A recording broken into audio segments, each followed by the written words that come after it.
ये कहानी है फ्यूचर यानी काफी आगे के टाइम की 2040 की, जहाँ पर 8 साइंटिस्ट को प्लैनेट्स मार्स सैयारे पर भेजा जाता है रिसर्च के लिए। और ये जमीन से भेजा गया पहला मिशन था ताकि वो पता कर सके कि यहाँ कभी जिंदगी मुमकिन थी या हो सकती है। और लोगों को यहाँ 6 महीने हो गए हैं और अब बस यहाँ एक ही दिन इनको रुकना है, जिसके बाद ये वापिस जमीन पर जाने के लिए निकलेंगे। अब यहाँ रोवर यानी मार्स की गाड़ी में विंसेंट टामी साइंटिस्ट और उसके साथ ही बैठी थी जो अपनी एक बायोलॉजिस्ट को लेने जा रही थी। पर तभी यहाँ काफी बड़ा रेत का तूफान आ जाता है और ये लोग घबराते नहीं है क्योंकि रोवर को इसीलिए बनाया होता है ताकि इस साथी तूफान से निमट सके। और ये लोग फिर भी तूफान से निकलकर अपने बायोलॉजिस्ट के पास आ जाते हैं जो इस वक्त मिट्टी के सैंपल लेकर उन्हें चेक कर रही थी, पर उसे कुछ नहीं मिलता। वो काफी गुस्से में थी कि हमें यहाँ रिसर्च करते 6 महीने हो गए हैं, इतनी मेहनत कर रही है पर अभी तक हमें कुछ नहीं मिला। तो इन सब के पास मेन बेस स्टेशन से मैसेज आता है जो स्टेशन मार्स के चारों तरफ बनाया गया था। मैसेज था कि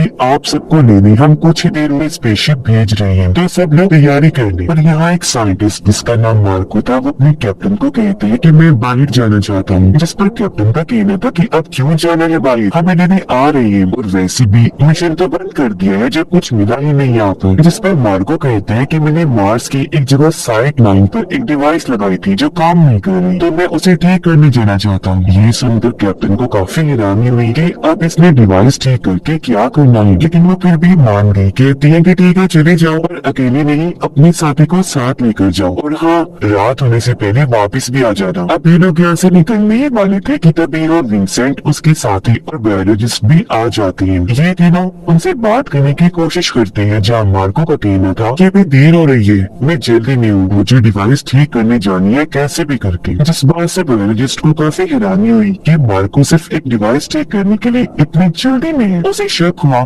इसलिए वो मार्को का कंप्यूटर चेक करती है और जो चीज उसने देखी वो काफी हैरानकुन थी जो वो बाकियों को भी दिखाती है। असल में मार्को को साइट 9 मार्स की उस सतह पर लाइफ फॉर्म मिले थे, यानी कुछ ऐसे जानदार सैंपल जिससे पता चला कि यहाँ जिंदगी मुमकिन हो सकती है। जो देखकर सारे ही काफी हैरान हुए थे कि मार्को डिवाइस को ठीक करने वाला बहाना बनाकर गया है। उसने हम लोगों को ये बात क्यों नहीं बताई। फिर थोड़ी और बातचीत करने पर यह अंदाजा लगा देते हैं कि असल में वो इस खोज को सारा क्रेडिट खुद लेना चाहता है, जब तो इतनी जल्दी में गया वहाँ। अब ये जानकर कैप्टन मार्को के रोवर में कॉल करता है जहाँ पर मार्को को साथ ही फोन उठाता है क्योंकि वो अंदर था जबकि मार्को बाहर, क्योंकि वो अभी भी वहाँ साइड पर टेस्टिंग कर रहा था। वो मिट्टी लेता है जिसको टेस्ट करने पर सच में ऐसे सैंपल उसके हाथ लग गए थे जिससे यहाँ जिंदगी मुमकिन हो सकती थी। और अपनी ये कामयाबी देखकर मार्को काफी खुश हो जाता है। वो ये बात अपने साथी को बताने ही वाला था कि तभी वो जगह जहाँ मार्को खड़ा था वो जमीन नीचे धंस जाती है और वो एक काफी बड़े होल में जाके गिरता है जो इन लोगों ने ये ड्रिलिंग खुदाई करके बनाया था। ये देख उसका साथी काफी घबरा गया, जल्दी से उतरकर बाहर आता है। फौरन उसने अपने बेस पर भी इस बारे में बता दिया था। शायद थोड़ी देर के बाद कैप्टन अपनी एक साथी के साथ आ जाती है जो डॉक्टर थी, और क्योंकि वो मार्को की काफी अच्छी दोस्त थी इसीलिए उसके साथी पर गुस्सा करती है कि तुमने उसे गिरने से बचाने के लिए कुछ क्यों नहीं किया। और कैप्टन को कहती है कि मैं जल्द से जल्द नीचे जाना चाहिए ताकि मार्को को बचा सके। जिस पर कैप्टन का कहना था कि ये होल काफी गहरा है और मेरा नहीं ख्याल कि इतनी ऊंचाई से गिरने पर मार्को बचा होगा, और हमारे पास नीचे जाने का कोई इंतजाम भी नहीं। हम पहले अपने बेस पर जाएंगे, वहाँ से मेन स्टेशन पर राब्ता करके फिर यहाँ वापिस आएंगे, जिसके बाद हॉल में भी चले जाएंगे मार्को को बचाने के लिए। इस पर डॉक्टर कहती है कि आप दोनों चले जाओ बेस पर, मैं यही रुकूंगी क्योंकि मुझे लगता है जब तक हम वापिस आएंगे देर हो जाएगी, और मैं खुद ही किसी तरह कोशिश करती हूँ नीचे जाने की। अब कैप्टन उसकी बात मान गई, इसलिए वो और मार्को का साथी बेस पर वापिस आ जाते हैं। इस बारे में पहले यहाँ के लोगों को और बेस स्टेशन पर भी बता देते हैं। तब स्टेशन वाले कहते हैं कि आप अपने टूल्स औजार वगैरह लेकर जाए वहाँ और मार्को को ढूंढने की कोशिश करें। अगर वो जिंदा मिल गया तो ठीक है, अच्छी बात है, पर अगर उसकी मौत हो गई हुई तो लाश को भी ले आना। जिसके बाद हम मार्को की ये लाइफ फॉर्म वाली खोज को दुनिया के सामने ले आएंगे। अब मार्को का साथी और बायोलॉजिस्ट यही बेस पर रुक गए, जबकि कैप्टन बाकियों को लेकर उसी जगह साइट 9 के लिए निकल जाती है। उधर डॉक्टर हॉल के अंदर देखने की कोशिश करती है पर देख नहीं पाती क्योंकि वहाँ से धुएं जैसी भाप निकल रही थी, इसलिए वो वापिस रोवर में आकर बैठ जाती है। पर तभी उसे बाहर से आवाजें आने लगी जैसे कोई रोवर के अंदर आने की कोशिश कर रहा है। वो बाहर गया चेक करने, पर जो उसने देखा उसे देखकर पहले तो वो काफी घबरा गई और फिर जोरदार चीख मार देती है। अब उसने क्या देखा था ये हमें दिखाया नहीं जाता क्योंकि स्क्रीन इधर ही ब्लैक हो जाती है। अब तभी कैप्टन भी अपने साथियों के साथ यहाँ पहुँच जाता है। कैप्टन और विंसेंट अब होल के अंदर देखने लगे, जबकि बाकी दोनों साइंटिस्ट रोवर के अंदर चले जाती है ताकि डॉक्टर को बुला सके। पर पूरा ही रोवर चेक करने पर इन्हें डॉक्टर कहीं नहीं मिलती, जिससे लोग ये अंदाजा लगा लेते हैं कि किस तरह वो होल के अंदर चली गई होगी मार्को को बचाने के लिए। जिसके बाद अब ये विंसेंट को रस्सी से बांधकर होल में भेजना शुरू कर देते हैं। अब जब वो इस होल के तय में आता है तो उसे यहाँ एक अजीब सी चीज मिलती है, जो दरअसल एक जिंदा बैक्टीरिया था जो पत्थरों पर तेजी से ग्रो हो रहा था, बढ़ता जा रहा था। ये चीज विंसेंट को अजीब तो लगी, पर वो फिलहाल इस पर ध्यान ना देकर मार्को और डॉक्टर को ढूंढने पर लग जाता है, पर वो उसे कहीं भी नहीं मिलती, इसीलिए वो बाहर आ जाता है। अब इनका साथी पायलट बताता है कि मैंने 2 लोगों के पैरों के निशान देखे हैं जो हमारी बेस की तरफ जा रहे हैं। जो सुनकर कैप्टन को काफी हैरानी में वो सोचता है कि मार्को और डॉक्टर के अलावा यहाँ पर और कोई नहीं था, तो ये तो पक्का है कि पैरों के निशान उन्हीं के हैं। पर अगर मार्को बच भी गया था और डॉक्टर ने उसे बाहर निकाल भी लिया तो वो रोवर में क्यों नहीं गई, ऐसे पैदल ही क्यों निकल गई। पर बेस में अलर्ट टाइप कि कोई उनके बेस की तरफ आ रहा है। तब बायोलॉजिस्ट और मार्को के साथी चेक करते हैं, उन्हें लगा कि हमारा ही कोई साथी होगा, इसलिए मार्को का साथी दरवाजा खोलने चला गया। उसने जब सुराग से देखा तो वहाँ मार्को था। जब दरवाजा खोलकर वो उसे अंदर कर लेता है, और मार्को की हालत ठीक नहीं लग रही थी, इसीलिए उसका साथी जल्दी से उसका हेलमेट उतारता है। पर वो ये देखकर काफी डर गया कि मार्को का चेहरा बहुत काला पड़ चुका है, उसकी जिल्द भी अजीब हो गई है और अब वो इंसान तो बिल्कुल भी नहीं लग रहा। जिसके बाद वो अपना कंट्रोल खो देता है, ड्रिल मशीन लेकर अपने साथी पर हमला कर देता है। उसे मार मार कर मार्को ने काफी जख्मी कर दिया था, लेकिन फिर भी एन मूवी पर वो सिक्योरिटी अलार्म बजा देता है, जो सुनकर बायोलॉजिस्ट बाहर आई चेक करने की क्या हुआ है। लेकिन तभी यहाँ मार्को के साथ डॉक्टर भी आ गई, उसका भी वही हाल था और यहाँ वो भी अपना कंट्रोल खोकर बायोलॉजिस्ट पर हमला कर देती है और पागलों की तरह उसके पीछे पड़ गई। और बायोलॉजिस्ट उसे धक्के मारकर टांगों से मारकर खुद से दूर कर देती है और किसी तरह दोनों को एक कमरे में बंद कर दिया था उसने। यानी कि ये तो साफ हो गया कि पैरों के निशान इन दोनों के थे, पर किसी को ये अंदाजा नहीं था कि वो इस तरह के अजीब बन गए थे। अब तभी बाहर कैप्टन भी अपने साथियों के साथ आ जाती है। उन्हें जब बेस से अजीब आवाजें आई तो वो काफी घबरा गई,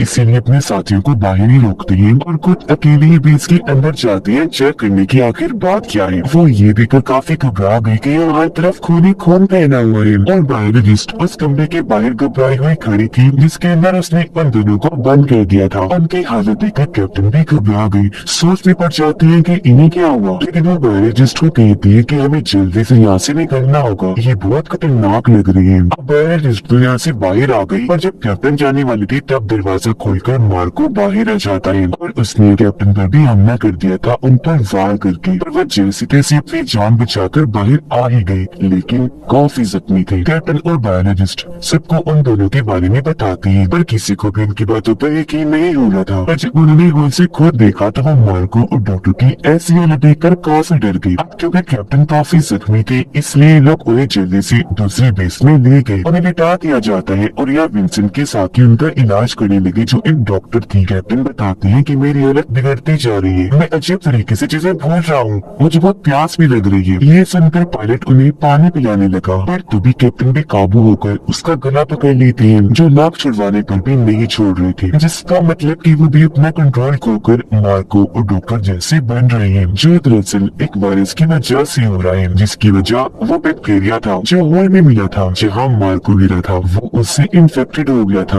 उसके पेट में आ गया, तो जिस पर भी वो हमला करेगा काटेगा वो इंसान भी इस वायरस से इन्फेक्टेड हो जाएगा। यानी कि मार्को ने डॉक्टर को काटा होगा तो वो भी उसकी जैसी हो गई और ऐसे ही वायरस फैलता है। अब जब ये सारे पायलट को कैप्टन से छुड़वा रही थी तो इस बीच कैप्टन की मौत हो जाती है, इसलिए बायोलॉजिस्ट कैप्टन के हाथ पांव बांध देती है, क्योंकि अब तक उसे अंदाजा हो गया था कि ये वायरस इतना खतरनाक है कि इससे इन्फेक्टेड इंसान दोबारा जिंदा होकर हमला कर देता है।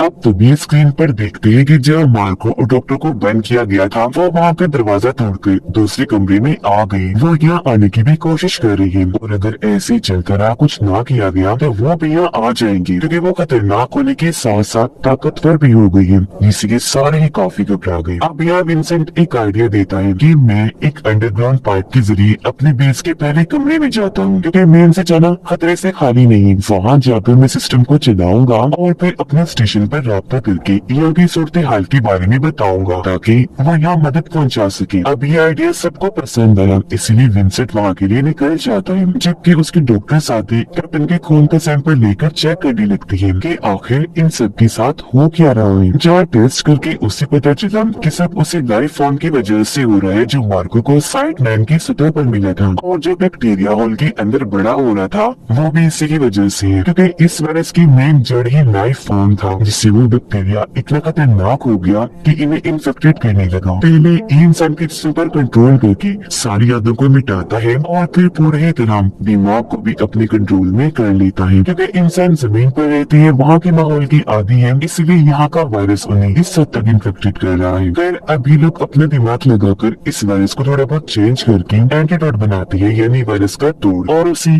कैप्टन को लगाते हैं टेस्ट करने के लिए। जो इन्हें पता चला कि ये काम कर रहा है, क्योंकि कैप्टन के सेल्स में जो वायरस डबल हो रहा था वो प्रोसेस अब रुक गया था, जो देखकर इन्हें अब थोड़ा सुकून का सांस आता है। उधर विंसेंट पहले कमरे में पहुंच गया था, जहाँ सिस्टम को ठीक करके दोबारा से चलाकर स्टेशन पर मैसेज भेजने में लग जाता है, पर तभी यहाँ लाइट्स बंद होना शुरू हो गई, जिससे सिस्टम ऑन होने से पहले ये रुक गया। ये देखकर विंसेंट बाहर जाता है ताकि गड़बड़ी को देख सके, जहाँ उसे पता चला कि मार्को का साथी, जिस पर अंदर आते ही मार्को ने ड्रिल मशीन से हमला कर दिया था, वो भी इस वायरस से इन्फेक्टेड हो गया है और अपना कंट्रोल खोकर वो मेन सिस्टम में छेड़छाड़ कर रहा था। वो जैसे विंसेंट को देखता है उसकी तरफ भागने लगा, तब ये देखकर मार्को और डॉक्टर भी उसी तरफ आने लगे। अब विंसेंट की जान को खतरे में देखकर उसके साथी आवाज कर देते हैं, जिससे वो दोबारा उनके दरवाजे के पास ही आ गए, जो देखकर बायोलॉजिस्ट होल से उन पर इस एंटीडोट का स्प्रे कर देती है, जिससे वो लोग कमजोर होकर नीचे गिर जाते हैं। और तब तक विंसेंट भी पाइप के जरिए इसी कमरे में वापस आ जाता है, जिसके पीछे पीछे